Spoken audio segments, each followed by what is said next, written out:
Conscious కి చైతన్యానికి difference నాకు తెలియలేదండి ఏంటి అని అన్నారు.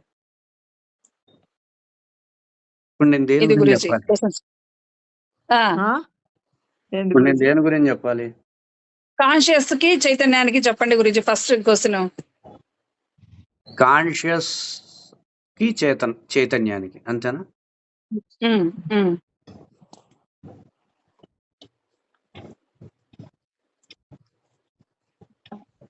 ఒక 5 ఏళ్ల పిల్లవాడు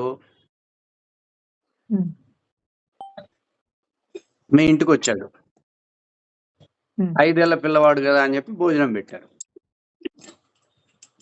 తర్వాత ఒక 5 సంవత్సరాల తర్వాత, ఒక 10 సంవత్సరాల తర్వాత మళ్ళీ మీ ఇంటికి వచ్చాడు. చాలా సంవత్సరాల తర్వాత. అప్పుడు మీరు మళ్ళీ వాడికి భోజనం పెడతారు. 10 సంవత్సరాల క్రితం చిన్న గిన్నెలో అంత రైస్ వేసి, అంత పప్పు వేసి, అంత నెయ్యి వేసి 2 ముద్దలు కలిపి పెట్టిన మీరు, అవునరా 10 సంవత్సరాల క్రితం అంతే తిన్నావు కదా, ఇప్పుడు కూడా అదే కప్పు తెచ్చి పెడతాను అంటారు మీరు. సాధ్యమవుతుంది అది? ఎందుకు? వాడి కెపాసిటీ మారింది. వాడి కెపాసిటీ మారింది అంటే ఇస్తరాకు తెప్పించి పెద్ద పళ్ళెంలో మంచిగా అన్నం ఇంకా వాడికి కావాల్సిన అన్ని పెట్టి తినమని, ఆకలి తీరిందా అంటారు. ఎందుకు చేశారు ఇట్లా? వాడు పెరిగాడు. ఇప్పుడు మీకు అర్థం అవ్వాలి అంటే,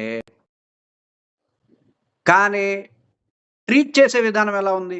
అతన్ని ట్రీట్ చేసే విధానం వేరుగా ఉందా, అలానే ఉందా? ట్రీట్ చేసే విధానాన్ని చైతన్యం అంటారు, పెట్టిన విధానాన్ని కాన్షియస్ అంటారు. అంటే వాడికి తగ్గట్టు పెట్టడము కాన్షియస్. అయిపోయింది, ఫుల్ స్టాప్. Next question. గురించి ఇదే జీర్ణం అవ్వట్లేదు. పెట్టిన విధానాన్ని చైతన్యం అంటారు.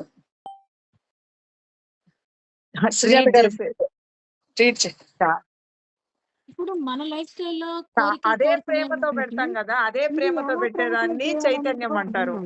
ఆ మనిషిని బట్టి ఎక్కువ పెట్టాం కదా, డైజెషన్ సిస్టాన్ని బట్టి, దాన్ని కాన్షియస్ అంటారు. అంటే ఎవరు చెప్పరు గురుగారు ఆ పరిస్థితుల్లో తగ్గట్టు ఉండటం కాన్షియస్. చైతన్యం అంటే ఎప్పుడు ఒకే రకంగా ఉంటది, అంతేనా? రైట్. Next question. కుండలిని శక్తిలో అఫర్మేషన్స్ ఎలా చేసుకుంటే? మురళీ గారి క్వశ్చన్ గురుజీ, మురళీ గారి క్వశ్చన్. అసలు అఫర్మేషన్